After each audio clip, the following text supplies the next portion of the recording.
Hello friends, स्वागत है आपका आपके अपने चैनल माधवी अकेडमी 2.0 पर। तो इससे पहले मैंने आपको 10th क्लास का हिंदी का पूरा पेपर एक्सप्लेन किया था, A to Z क्वेश्चन। अगर आप उसको एक बार देख लेंगे तो आपको 60 से 65 के बीच में नंबर आपके आराम से आ जाएंगे, क्योंकि मैंने उसको फुली एक्सप्लेन किया था और उसके साथ जितने भी एक्स्ट्रा फैक्ट्स बताए थे वो भी अपने आप में एक क्वेश्चन थे। तो उनको आपको लर्न कर लेना और आपको एक दो बार देखोगे तो वो सारे याद हो जाएंगे, प्लस ग्रामर भी पूरा समझाया था। तो आज हम करेंगे इंग्लिश का। तो चलिए देख लेते हैं। इसी तरह से साइंस का तीनों आपके लिए हो जाएंगे। और किसी की आपको जिसको समझ में नहीं आ रहा हो तो कमेंट बॉक्स में बता दीजिए, मैं उसका भी अपलोड कर दूंगी। तो जैसा आप जानते हैं कि 30 मार्क्स का हमारा प्रैक्टिकल होता है और ये क्वेश्चन पेपर जो होता है वो सभी 70 मार्क्स के होते हैं। ये टाइमिंग 3 आवर्स 15 मिनट मिलती है और 70 नंबर का आपको क्वेश्चन करना होता है। तो आप 70 में से अगर आप 60 नंबर ले आते हैं सभी में और 30 मिला के आपके प्रैक्टिकल के, तो आपकी 90% आराम से बन जाएगी। जितने कम करते जाओ, 50 लेके आओगे तो 80 बनेगी, 40 लेके आओगे तो 70 बनेगी। इस तरह से आप अपने आप कर सकते हैं। तो फर्स्ट आपको मिलता है पैसेज। एक आपको अनसीन पैसेज मिलेगा और एक आपको चैप्टर का रीड किया हुआ मिलेगा प्रोज से। एक आपका बिना पढ़ा हुआ आएगा, एक पढ़ा हुआ। तो आप ये तो बहुत सिंपल होते हैं, क्वेश्चन आपको गिवन होते हैं और आपको रीड करके इनमें से आंसर देना होता है। तो देखो फर्स्ट है हमारा क्वेश्चन, पढ़ लो यहाँ से। आंसर कैसे करना है इसको करेंगे कॉपी पे। तो वैन लिख देंगे सबसे पहले, वैन ऐसे लिख के कॉपी पे, डेट डेट डैश लास्ट का वर्ड लेते सीड। इस तरह से कॉपी पे किया जाता है और आंसर नंबर 1 लिख देंगे। फुली डिटेल में नहीं उतारना, इससे टाइम आपका वेस्ट नहीं होगा। और देखो, when did the forester laugh, ये बोल रहा है कि फॉरेस्टर कब हंसा था। तो इसमें देखो जो स्टार्टिंग क्वेश्चन बोलते हैं आपको ना 1 2 3 लाइन, इसके बीच में आपको उसका आंसर मिल जाएगा। सीक्वेंस में भी पूछता है मोस्टली, फर्स्ट लाइन का आंसर स्टार्टिंग के 2 3 लाइन में आपको मिल जाएगा। तो देखो, a plant when we said, जो हमने कहा we wanted a plant 15 million tree, ये बात बोलने पर अ फॉरेस्टर लाफ्ड। तो आप इतना ही इसको कर देंगे, वैन से लेकर लाफ्ड तक, बस हो गया हमारा फर्स्ट कंप्लीट। सेकंड देखो, व्हाट द फॉरेस्टर से, उसने क्या कहा। तो ही सेड, यहाँ से लेके आप पूरा लिख देंगे। He has convinced that we could not plant that many tree, यहाँ तक लिख देंगे इसको। ये हो जाएगा आपका सेकंड।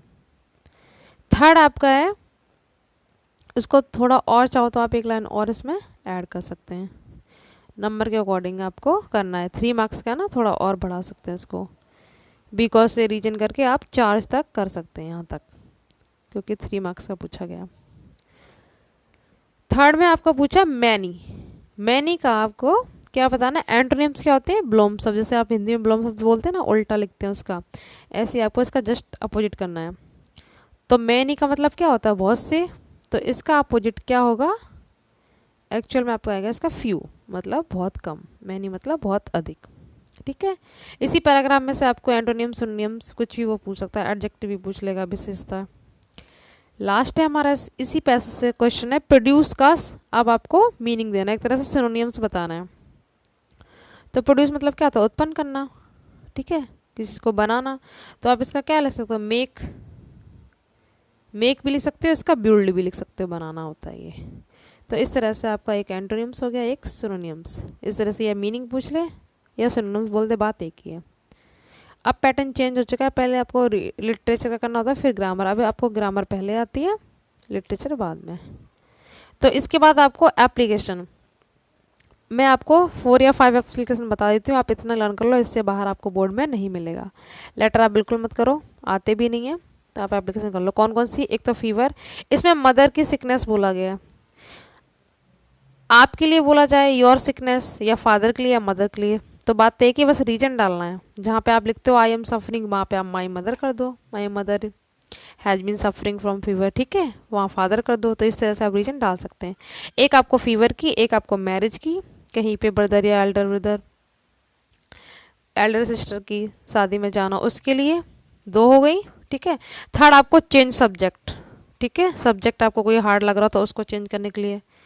4th फुल फी कंसेशन मोस्ट इंपॉर्टेंट है। 5 ट्रांसफर सर्टिफिकेट टीसी के लिए, और 6 है आपको अरेंजमेंट रेगुलर गेम्स, ये वाला गेम्स वाला।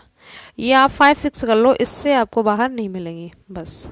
इसी तरह से ऐसे मैं आपको बता दे रही, इसमें पोस्टमैन और फार्मर आया, ठीक है, 2 ये हो गए। और देखो कौन से करने हैं आपको, बेस्ट फ्रेंड ये कर लेना, एक टीचर का कर लेना, एक प्रिंसिपल। स्कूल ये बहुत इजी होते हैं।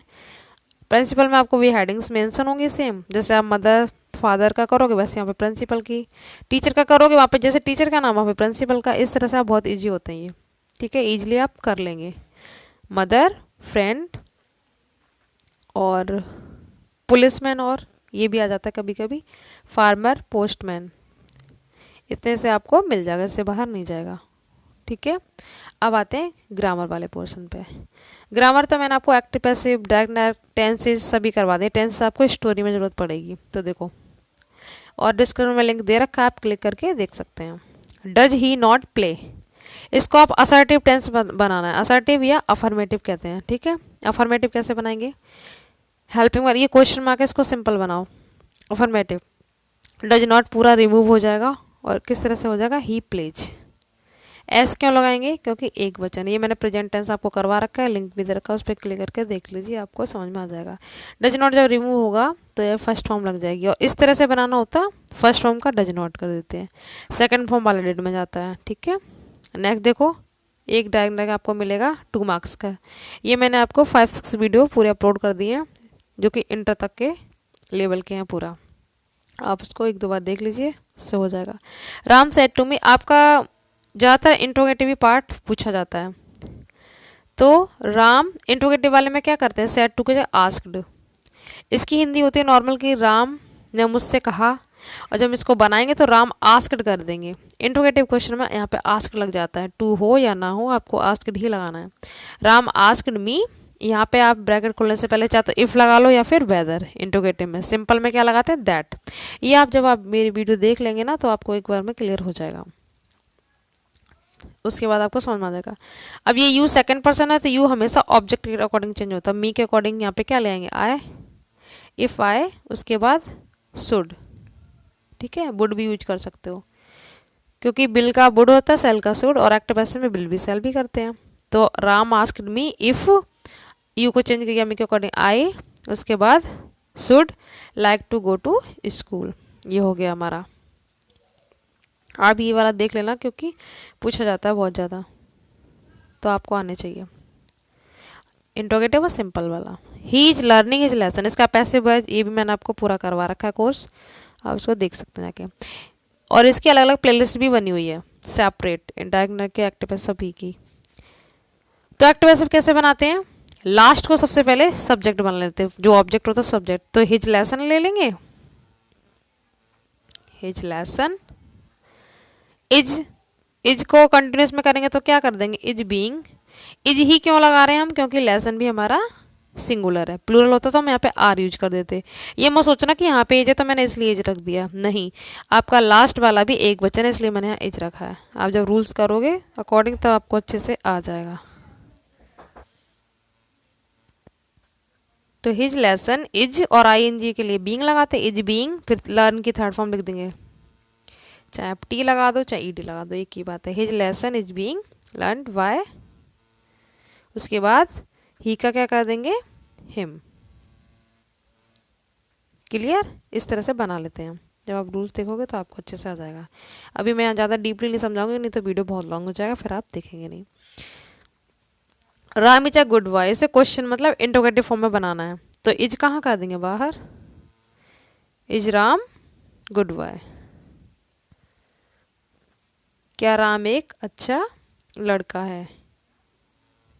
तो इसका सिंपल ये बन गया, इसका क्वेश्चन में पुटअप करना है, is Ram a good boy.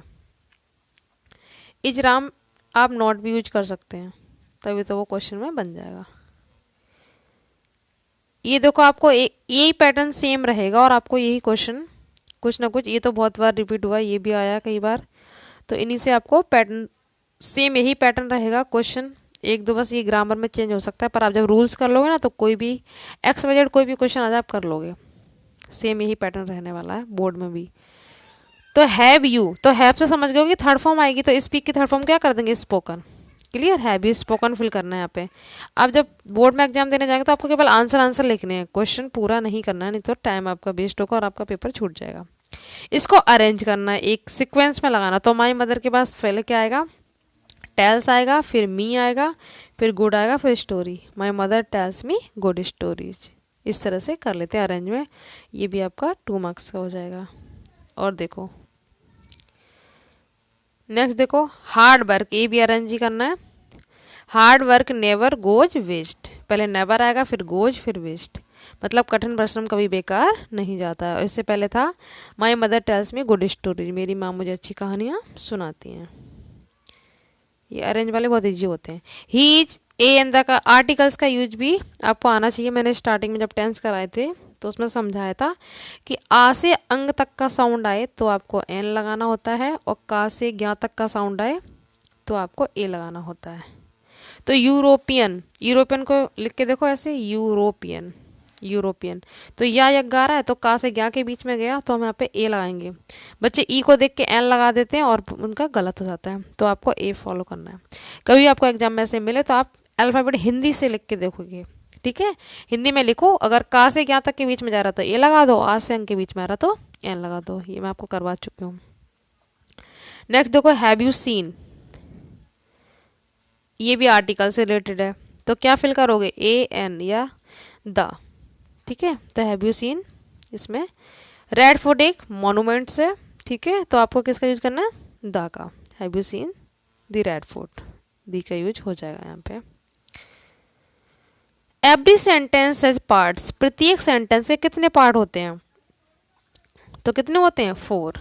यहाँ से क्या आ जाएगा, 4। कैसे, जैसे प्रेजेंट हमने लिया, जैसे 3 तरह के हमारे टेंस होते हैं, प्रेजेंट, पास्ट और फ्यूचर, तो उनके 4 पार्ट्स होते हैं ना, present definite, present continuous, present perfect, present perfect continuous, इस तरह से चलते रहते हैं।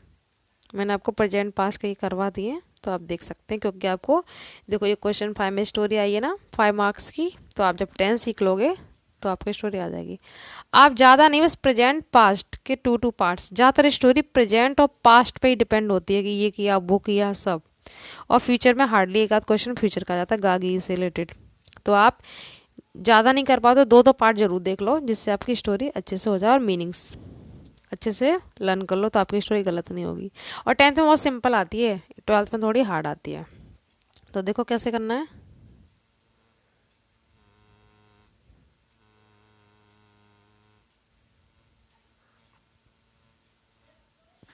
मोहन बहुत सज्जन है, तो सज्जन को जेंटल कहते हैं, तो मोहन इज वेरी जेंटल। ऐसे बता दिया, अरे आपको टेंस आते हैं तो आप समझ जाएंगे। उसके पिताजी, तो उसके के लिए his father is a doctor. वह रोज स्कूल जाता है, तो जाता प्रेजेंट टेंस हो गया, ये भी मैंने आपको करवाया। तो he goes to school daily, और गो में ई एस क्यों लगाना है, क्योंकि यहाँ पे सिंगुलर है। डू डच आपको नहीं लगाना ना, एज लगाना है, ठीक है। वह कभी झूठ नहीं बोलता। ये सारे टेंस आप प्रेजेंट पास्ट के जो मैंने करवा रखे हैं ना, बस 2 पार्ट देख लो, उससे क्लियर हो जाएगा, आप स्टोरी आराम से बना लेंगे। जिसको टेंस नहीं आते हैं, जिसको आता है उसका रिविजन हो जाएगा। तो कभी नहीं, मैंने आपको बताया था कि डू डज का यूज नहीं करना है, केवल क्या लगाना है, नेवर। तो he never tell a lie, tells हो जाएगा क्योंकि ही सिंगुलर है, प्लूरल होता तो हम एस नहीं लगाते, तो ही नेवर टेल्स अ लाई। वह सदा सच बोलता है, तो ही ऑलवेज स्पीक्स ट्रूथ। देखो पूरी प्रेजेंट पे आ रही है ना, ताती थे, कभी कभी पास्ट पे भी आ जाती है, तो प्रेजेंट पास्ट के टेंसेस में आ जाएंगी। मैं बार बार इसलिए रिपीट करूँ जिससे आप इन्हीं की अच्छे से प्रैक्टिस कर लो और आपकी स्टोरी पूरी सही हो जाए। अब वह कानपुर जा रहा है, तो now he is going to Kanpur, simple है ये तो। उसके साथ उसकी बहन भी जा रही है, तो his sister is also going with him, उसके साथ जा रही है ना। अगर गर्ल्स के होता तो हर कर देते, तो विद हिम कर देंगे। बे वहाँ पढ़ेंगे, अब 2 की बात हो रही, पढ़ेंगे। मैंने बोला ना फ्यूचर का भी एक आध क्वेश्चन आ जाता है गागी से, तो गागी में बिल सेल लगाते हैं ना, तो आई बी के साथ सेल और सबके साथ बिल लगाते हैं। तो वे, अब 2 की बात होगी तो they will read there, study आएगा यहाँ पे, पढ़ेंगे, दे विल स्टडी देयर, ठीक है, वहाँ पढ़ाई करेंगे वो। उन्होंने वहाँ खूब परिश्रम किया। अब ये भी आपका क्या है, पास्ट टेंस हो गया, तो they worked hard, more there, वहाँ अधिक परिश्रम किया, तो मोर लगा सकते हैं उसके लिए, वहाँ के लिए देयर। मोहन ने वहाँ बहुत से पुरस्कार प्राप्त किए, तो Mohan got many prize there. इस तरह से आप कर सकते हैं, बहुत से मैनी, जिससे काउंट कर सकते हैं वहाँ मैनी लगा सकते हैं, ठीक है। जिससे काउंट नहीं करते उसे वहाँ पे मच लगाते हैं। ये भी मैंने आपको करवा रखा है जिस प्रीवियस वीडियो में, जिसने देखे होंगे, और नहीं भी देखे होंगे तो डिस्कशन में लिंक दे रखा है, उस पर क्लिक करके देख लीजिए। उसके बाद मैंने आप जैसे बताया था कि एक अनसीन पैसेज आता है बिना पढ़ा हुआ और एक आता है आपका पढ़ा हुआ। तो ये आपका फर्स्ट चैप्टर लेंचो वाला चैप्टर मोस्ट इंपॉर्टेंट है। इससे पहले भी ये लेंचो वाला चैप्टर था, अब सिलेबस चेंज हो गया, सीबीएसई बोर्ड की तरह हो गया पूरा सेम, तब भी आपका ये चैप्टर है, तो ये मोस्ट इंपॉर्टेंट है। आप लेसन 1 और एक लेसन 2 नेल्सन मंडेला वाला, इनमें से आप 2 लॉन्ग कर लो, और एक एनी वाला जो डायरी वाला, ठीक है, डायरी जिसने लिखी थी उसका करेक्टर। तो ये 3 चैप्टर के आप 2 लॉन्ग कर लो, इससे बाहर आपको नहीं मिलेगा। तो ये भी रीड करके कर सकते हो आप। लेंचो की कहानी तो पता होगी आपको, एक फार्मर था, चोटी पे रहता था, वहाँ पे और कोई घर नहीं था, लेंचो को कोई भी संसार की नॉलेज नहीं थी, इसलिए उस भगवान को पत्र लिखता है हेल्प करने के लिए, क्योंकि उसकी फसल नष्ट हो गई थी ओलों से। तो भगवान को पत्र लिखता है, उसकी कौन मदद करता है? Post master. तो इस तरह से ये कहानी है, शॉर्ट में मैंने आपको बता दी। तो फर्स्ट क्वेश्चन है Lencho, why was Lencho not surprised on seeing the money.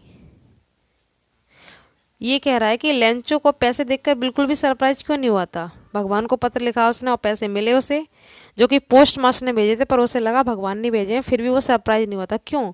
क्योंकि उसे भगवान पे बहुत फेथ था, विश्वास था, ट्रस्ट था। ये कर सकते हैं आप। तो यही लाइन आप लिख सकते हो, Lencho showed the slight surprise on seeing, यहाँ पे सच वॉज हिज कॉन्फिडेंस, उसका बहुत ज़्यादा कॉन्फिडेंस था भगवान पे, इसलिए बिल्कुल भी सरप्राइज नहीं हुआ था वो, ठीक है। आप he had a great faith भी लिख सकते हो, पर आपका ये पैसेज है तो आप यही वाली लाइन इसमें डाल सकते हैं। क्लियर।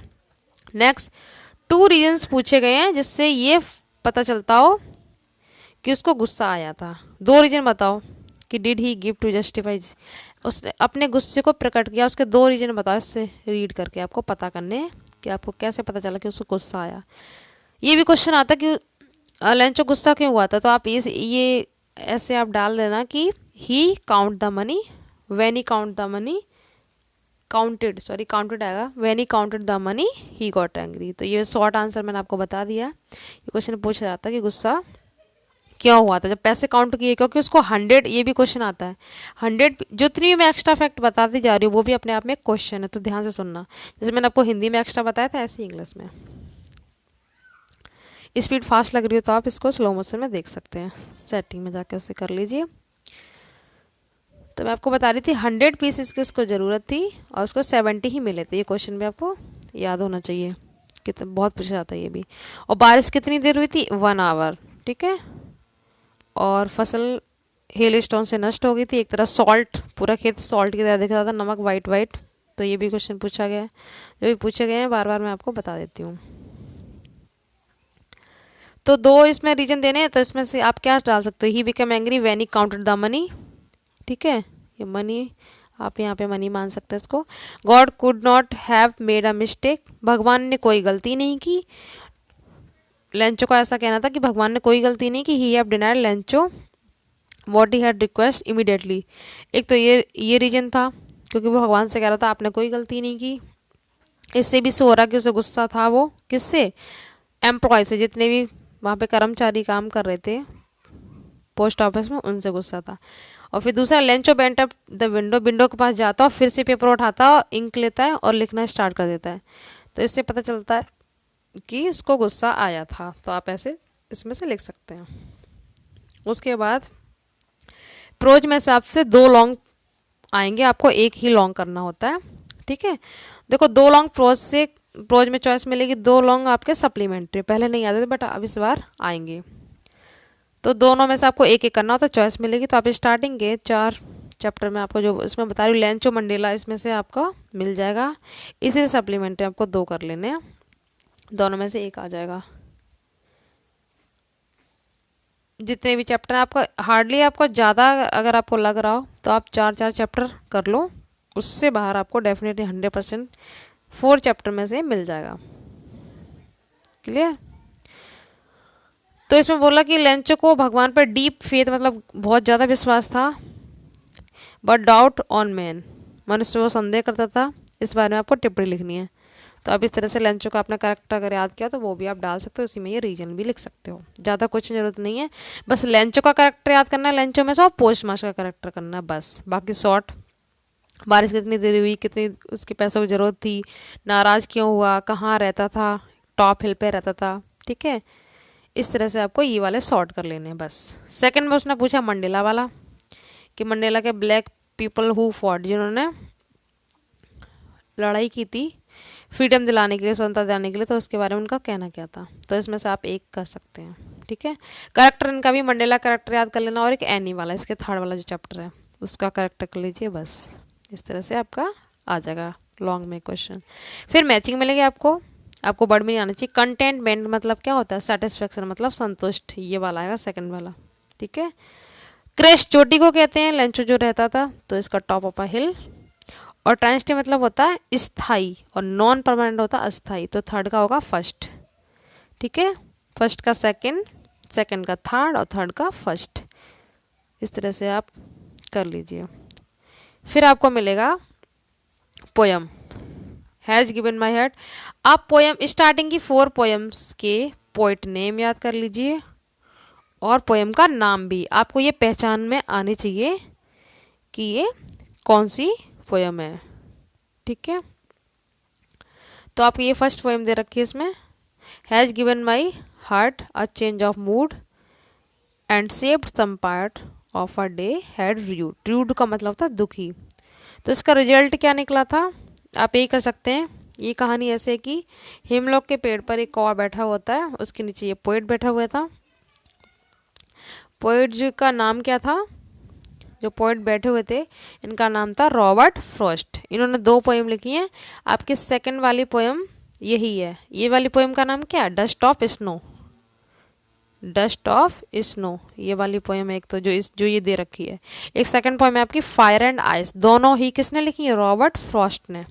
किसने लिखी है, पोएट नेम याद रखना, रॉबर्ट फ्रॉस्ट। ये पहली पोएम है, डस्ट ऑफ स्नो, बर्फ के कण, ठीक है। और फायर एंड आइस, जिसमें आग और बर्फ, आग की तुलना इच्छा से की है, बर्फ की तुलना उन्होंने की है नफरत से, ठीक है। तो ये वाली पोएम का आपको आंसर देना व्हाट वाज। इसका रिजल्ट क्या निकला था कि जैसे ही जो कौवा हेमलॉक के पेड़ पे बैठा हुआ था, वहां से वो थोड़ी सी जो बर्फ होती है उसका कण एक गिरा देता है उसके ऊपर, जो पोएट बैठा हुआ था। अच्छा, लेखक किसे कहते हैं, जो राइटर होते हैं। यहाँ पे आप पोएट बोलेंगे क्योंकि पोएम है, जैसे मैंने आपको हिंदी में करवाया था, गद्य में लेखक और काव्य में कवि, ऐसे इंग्लिश में होता है। प्रोज में आप राइटर बोलेंगे और पोएम में आप पोएट बोलेंगे। कवित्री होती तो पोएटेस कह देते हैं। तो इसका रिजल्ट ये हो जाएगा कि has given his heart a change of mood, ये वाला हो गया। सेकंड है हाउ डज द, अच्छा पोएम के आंसर आपको थोड़े एक्सप्लेन अपनी तरफ से करने पड़ते हैं, उसमें नहीं मिलते, बट प्रोज के मिल जाते हैं। तो आपको पोएम की अगर हिंदी आती होगी तो आप इसको बना सकते हैं कि अपनी लैंग्वेज में, as the crow shook the tree, ठीक है। पेड़, जैसे कौवे ने पेड़ को हिलाया, dust of snow fell at the poet and he changed his mood. इस तरह से आप इसको बना के लिख सकते हैं रिजल्ट में। और फिर सेकंड क्वेश्चन पूछा कि पोएट का मूड किस तरह से चेंज हुआ, यही है द क्रो शुक डाउन। आप इस पर कॉपी पर नोट डाउन करके लिख लीजिए। शुक मतलब सेक मतलब हिलाना, सेकंड फॉर्म सुक होती है, ठीक है। The crow Shuk down a dust of snow from a hemlock tree. ऐसे आप डिटेल में एक्सप्लेन करेंगे कि जैसे ही कौवे ने डस्ट ऑफ स्नो को हेमलॉक ट्री से गिराया ऑन द पोइट, पोइट के ऊपर, and change the mood off the poet, इस तरह से उसका मूड चेंज हो गया, ठीक है। इस तरह से आप इसका कर लेंगे पोएम का। फिर देखो क्वेश्चन नंबर 10, आपको सेंटर आइडिया और पोएम में चॉइस मिलती है, तो इसमें आपका लॉस रहता है क्योंकि ये नाम के अकॉर्डिंग आपको सेंटर आइडिया लिखना पड़ेगा। तो मैं आपको सजेशन दूंगी कि आप सेंटर आइडिया बिल्कुल भी याद ना करें। 12th क्लास में क्या होता है कि पोएम नहीं आती है, केवल सेंटर डे करने तो हमको लर्न करने ही करने होते हैं। पर 10th में जब आपको चॉइस मिलती है तो आप इसको बिल्कुल मत करो, क्योंकि आप नाम के अकॉर्डिंग आपको लिखना पड़ेगा। और पोएम अगर वो दे देता है तो आप कोई भी पोएम लिख सकते हो जो आपके सिलेबस में है। क्लियर? तो आपको पोएम लर्न कर लेना, ये इसमें आपका फ़ायदा रहेगा। तो आपको क्या करना है, ये बिल्कुल नहीं करनी है, चॉइस में पोएम कर लो। और पोएम आपको वही करनी है जो इसमें ये लिखा है ना, lines not given in the question paper. जैसे हैजा गिवन हट, ये वाली 4 लाइन आ गई, तो आपको ये 4 लाइन इसमें भूल के भी नहीं लिखनी है। ये मत करना खुश होकर कि यही लाइन इसमें लिख दो, आपको नंबर मिल जाएंगे। ठीक है? एग्जामिनर आराम से देख लेता है, उसके बाद क्वेश्चन पेपर होता है तो साफ साफ इसमें लिखा आता कि आपको ये लाइन कॉपी नहीं करनी है। जैसे आपको हिंदी में मैंने श्लोक बताया था कि वही कॉपी नहीं करना है, ऐसी पोएम। तो मैं आपको सजेशन दूंगी कि आप ज़्यादा नहीं, बस 12 लाइनें याद कर लो किसी भी पोएम की। अगर 4 आपको एग्जाम में क्वेश्चन में मिल भी जाती ना, तो आप नीचे की 4 लिख दो, नीचे वाली 4 लाइन आ जाए तो ऊपर वाली लिख दो। तो आप एक ही पोएम की 12 लाइनें याद कर लो, 2-3 एक्स्ट्रा याद मत करो। अगर आपको एक ही पोएम की नहीं हो रही तो आप 2 पोएम की बस 4-4 लाइनें याद कर लो, क्योंकि पेपर में 4 लाइनें मिलती हैं, तो वो 4 छोड़ के आप 10 वाली लिख सकते हैं। क्लियर? आई होप आपको अच्छे समझ में आ गया होगा। तो इसमें आपको 4 नंबर में पोएम लिख देनी है। आप डेस्कटॉप इसमें होगी जो 4 लाइन ये आई हैं, इनको छोड़ के नीचे वाली भी लिख सकते हैं, पर वो ही नहीं होनी चाहिए सेम। अब जी यहाँ से आपका आता है सप्लीमेंट्री। सप्लीमेंट्री में सेम वही है। इसमें क्या होता है कि लॉन्ग करना होता है और आपका शॉर्ट। ठीक है? ये देखो, विच थिंग्स और एमसीक्यू भी आपको मिलेंगे। Which things did Tricky love to eat, ये शॉर्ट आंसर है। ट्रिकी एक डॉगी का नाम है। ये बोलते कि जो ट्रिकी था उसको क्या क्या खाने में पसंद था, ये लिखना है। सेकंड, 3 में से 2 ही करने हैं, सेम ऐसे प्रोज में होते हैं। इस पेपर में ना लॉन्ग ही पूछा गया था, पर शॉर्ट भी आएंगे, आप लर्न कर लेना। तो देखो, सेकंड क्वेश्चन है, do you think tricky was enjoying is stay at the hospital. क्या आप सोचते हैं कि वो हॉस्पिटल में एंजॉय कर रहा था? इसमें तो नो आएगा, नहीं कर रहा था। What was Anil doing when the thief met him, Anil क्या कर रहा था जब उसने चोरी की थी। यहाँ पे मतलब चोरी नहीं, जब उसे चोर मिला था तब वो क्या कर रहा था। ठीक है? आप इसके शॉर्ट आंसर 3 में से 2 दे देंगे। नेक्स्ट है हमारा, ये करेक्टर आपको याद कर लेने, प्रोज में भी इसमें करेक्टर हु पूछ जाते हैं। इसमें देखो, इसमें करेक्टर पूछ लिया गया है। ठीक है? अनिल का करेक्टर। अच्छा, इस चैप्टर में कहानी क्या थी? एक चोर की कहानी थी जो अपने नाम बदल के रहता था, जो कि 15 साल का था। और ये अनिल खुद राइटर का ही नाम है इसमें। ठीक है? जो कि 25 ईयर्स का था। ट्रू फॉल्स में ये पूछा जाता है, तो इसलिए मैंने आपको बता दिया। तो इसमें या तो अनिल का करेक्टर करो या फिर ट्रिकी बीमार क्यों पड़ा था। ठीक है? बहुत सारा वो ज़्यादा फास्ट फूड खिलाती थी, उसकी जो मालकिन थी। अभी आपको ट्रू फॉल्स में मिलेगा, ये रहा, मिसेस पम्फ्री ये थी, इसलिए वो बीमार पड़ा था। जब आप क्वेश्चन करोगे तो उससे कर लोगे। नेक्स्ट देखो, true false, the name of the dog is Tricky, सही है, ये तो ट्रू है। नेक्स्ट है मिसेस पम्फ्री और मिस्ट्रेस, मालकिन को कहते हैं, ट्रिकी की मालकिन मिसेस पम्फ्री थी, ये भी ट्रू है। नेक्स्ट है Hari Singh was the real name of the boy, जो ये चोरी करता था उसका नाम रियल नेम हरी सिंह था? नहीं था, क्योंकि ये नाम बदल बदल के चोरी करता था।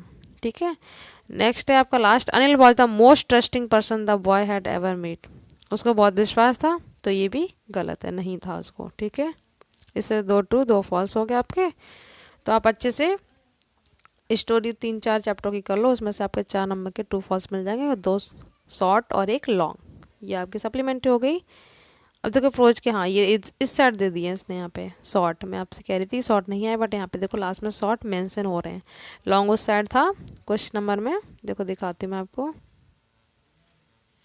देखो ये लॉन्ग था यहाँ पे 7 नंबर पे, शॉर्ट भी है।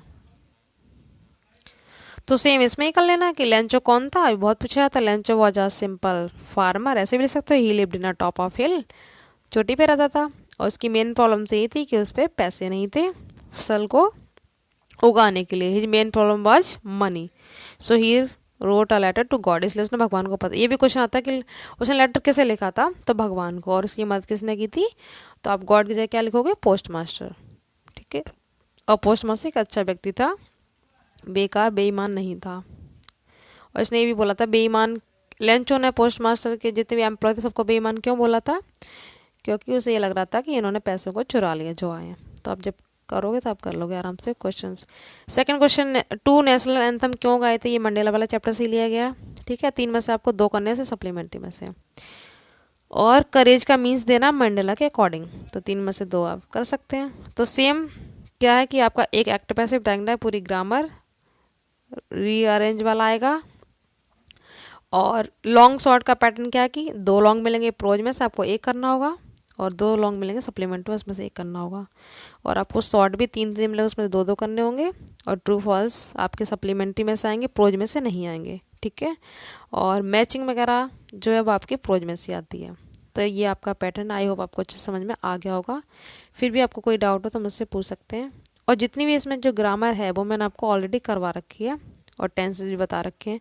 डिस्क्रिप्शन में लिंक दे रखा है, आप जो वीडियो देखना चाहते हैं उसको क्लिक करके देख सकते हैं। तो अगर आपको थोड़ा सा भी समझ में आया तो अपना फीडबैक ज़रूर दें, और जितना हो सके इसको शेयर करें, जिससे और बच्चे भी इससे हेल्प ले सकें। Thank you so much.